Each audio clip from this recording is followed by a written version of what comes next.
Guys, I hope you're well. So in this video, we're going to be breaking down how to get started with guitar maintenance. What we're going to be talking about in this video is basically what kind of tools you need and why you need them. You know, we're going to be looking at things that are just past your basic string changes. So I'm making this video because I tech for a local guitar shop regularly. I do anything from string changes, setups, pickup changes, right through to sort of fretwork. So hopefully this should give you pretty good insight in what you're going to need to kind of get shop level results. So everything that I mentioned in this video, I will include links for in the description below. They'll link you to Amazon and you should be able to get everything you need from there at a pretty good price. So most of these tools we look at, they're not specifically guitar tools. They're just any tools you can buy in sort of local DIY store, hardware store. They're all of a certain quality. It's really important that you buy decent quality stuff because not only are they going to last you like ages, they're also going to sort of fit perfectly. Some cheap tools, they don't fit like screws to the exact size, so that's just going to increase things like slippages, or you might damage a screw, or you might slip and like snag a guitar or something. And you don't really want to be shanking someone's guitar with a screwdriver, especially if you're working on a guitar for someone else. I have done that and it was not fun to sort out. Yeah, that was a long time ago. I did that. It was when I first started out, but it was all taken care of. Right, so if we open up our toolbox and start digging through some tools.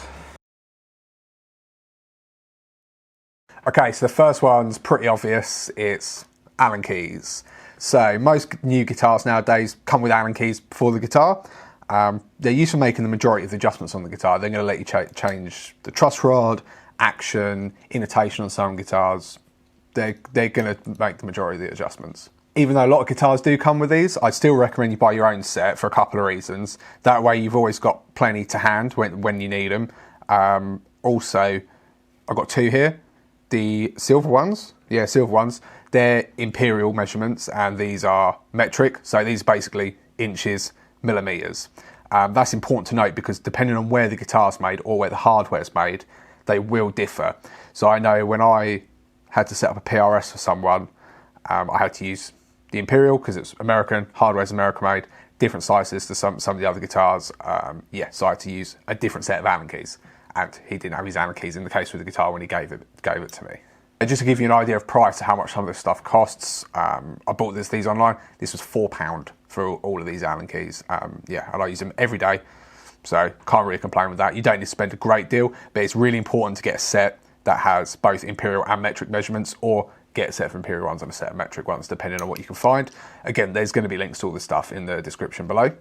And it's just nice to be able to have everything you need to do a job in one place, whether it's just working on your own guitars or for other people.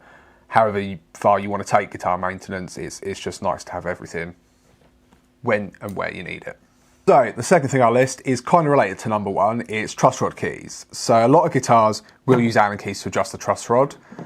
Some guitars like Gibson and PRS don't. You need special keys to do that, or tools. These are kind of like little socket wrenches. I will do a close up so you can see clearly. So the two I have here, one's a PRS one, one's a Gibson one. They are slightly different sizes. They've got a cool little feature that is common on most of them actually. They've got a little screwdriver on the end so you can take the screw out of the truss rod cover, then make the adjustment and put it back just with one tool, which is kind of cool. I will link both of these below. These are kind of the two types, is PRS and Gibson size, and I'm not aware or have come across anything that requires like a special tool like this that is not the PRS or Gibson size or can be done with an Allen key. Apart from the Music Man one that's at the bottom of the net, you can just stick anything you want in there and turn it. So next up is a precision set of screwdrivers.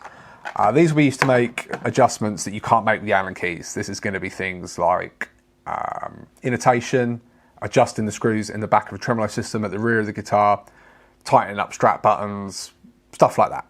I got this Draper set. I did have a really cheap set before that had plastic handles. They broke after about a minute. Basically, the plastic part and then the driver part were glued together, and I tried to undo a screw and it just snapped and the handle just span around the actual driver. These are really good. They're metal barreled. That's not going to happen. What's really good about this as well, so I'll see if I can make this appear on camera, is this part here spins round. So you can put it in, put some pressure on from up here, and then turn the handle like this. Okay, so hopefully you can see that kind of clearly. What that's really good for is it allows you to get a decent amount of pressure straight down, so it's going to minimize slippages. It also allows you to make adjustments in really small increments, which is really helpful. Sometimes you only want to do things like a quarter of a turn or half a turn instead of just turning away at something. So that's something that's really good to keep in mind when looking at screwdriver sets. Okay, so far we've got pretty much everything we need to make basic adjustments on our guitar. There's just a couple of bits left we need to complete our toolbox. Right, so the next thing, I'm gonna guess if you've got a guitar and you put strings on it, you're gonna have. It's something to cut strings with. That's really obvious, yeah. I'm only bringing this up because while you can use pretty much anything, any kind of like pliers, wire cutters, whatever it is, there's special tools for doing guitar strings. I use the Music Nomad set of clippers. The reason why I use them is because they're really, really high quality. So with thicker strings and bass strings, I don't have to kind of like wrestle with the string to try and cut through it. They do cut through fairly easily. So it might be worth looking at those if you're gonna do maintenance on bass or 8 strings, 7 strings, anything with thick strings on. It might be worth considering purchasing a decent set like that, just because it's gonna make life a lot easier. There's only a couple of times you want to wrestle with bass strings before you're like, yeah, I need to buy some better snippers. I've also had the Music Nomad set for probably a year, and they're not even close to going blunt. So that's another big pro. Right, so the next thing we got, I will get decent close up of this because you won't be able to see this from here, I don't think. I've got here is I've got a string action ruler. You can use any kind of builder's steel ruler as long as it's small, if it's like 150 mil in terms of the length of it, just because then it's going to show you more precisely. If you buy a big one that's like 300, 500 millimeters, it might not give you as much detail as you need because we're talking about adjustments that are like maybe half a mil, sometimes 1 mil, things like that. This is good because you can put it like that on the frets and then it shows you stepped up along the bottom here.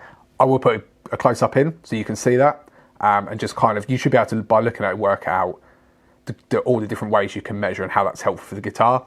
It's really important to remember that you always measure from the fret and not the fingerboard. That's why this is good, because you can't accidentally measure from the fret. You put it on, goes on the frets, and you can see where the string comes along the bottom there.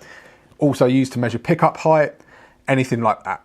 So that's important to note because there is like a standard spec to set up a guitar to that the majority of shops and techs use, unless the customer asks for something specific. Now you don't have to be like, oh, I want my action to be 1.2 mil or whatever it is. You can just say like, I want my action as low as possible.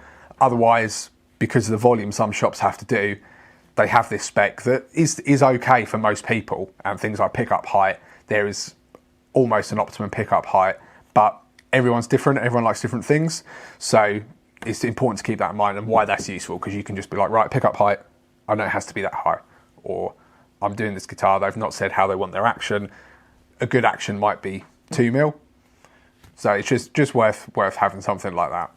So something that I think is really important, all this stuff's pretty important, or all this stuff is really important, but I think this sometimes goes overlooked by some shops and some techs, is really high quality cleaning products. I use the Music Nomad cloths and they're like sprays to clean guitars for a few reasons. One, they smell really nice. Some of these sprays and oils don't smell that nice. These smell really nice, which is a bonus.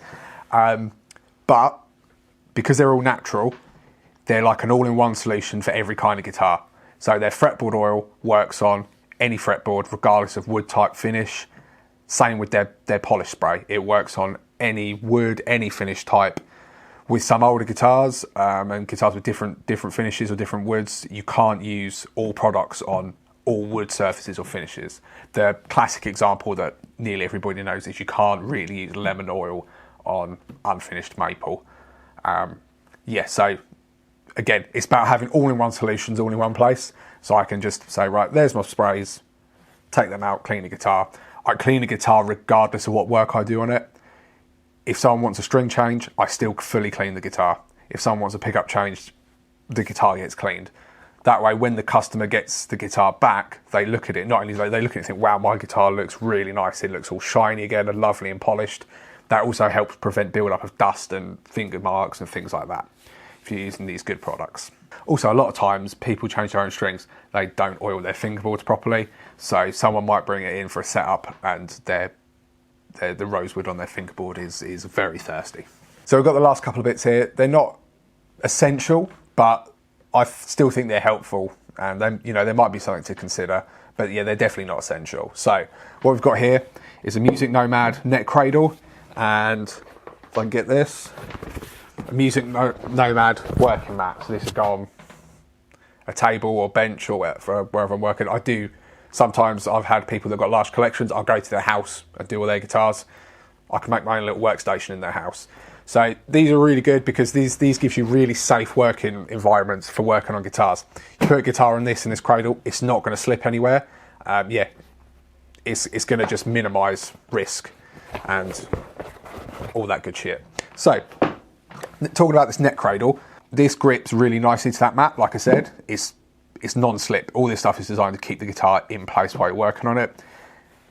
This is the best neck cradle because you can flip it up, put tools in it. That's not helpful. So if anyone's from Music Nomads watching, I'm sorry. That's not helpful for me. I'm sure someone does find it useful, but I'm not going to keep tools in there because I need it to put a guitar neck on. But the actual important features that are really helpful is that any way you put this, you can put an instrument on it. So it's an all-in-one solution. Have it up nice and high. You can have it lower. It fits acoustic necks, bass necks, bigger necks go in this one, smaller necks will go in this one, and here as well. And then it's got these two flat sides. They're for laying fingerboards on. So you can flip the guitar over, have the fingerboard this way, so you can get to the behind of the guitar and fiddle around in there. That's pretty much it. Yeah. I can't really say enough good stuff about the Music Nomad products. You've probably guessed by now if you've made it this far in the video, I like their stuff a lot. Right, so this is the last thing. This is something that, I don't know if this is kind of like a trade secret or whatever, or maybe I'm just not that clever and I didn't think of it at all.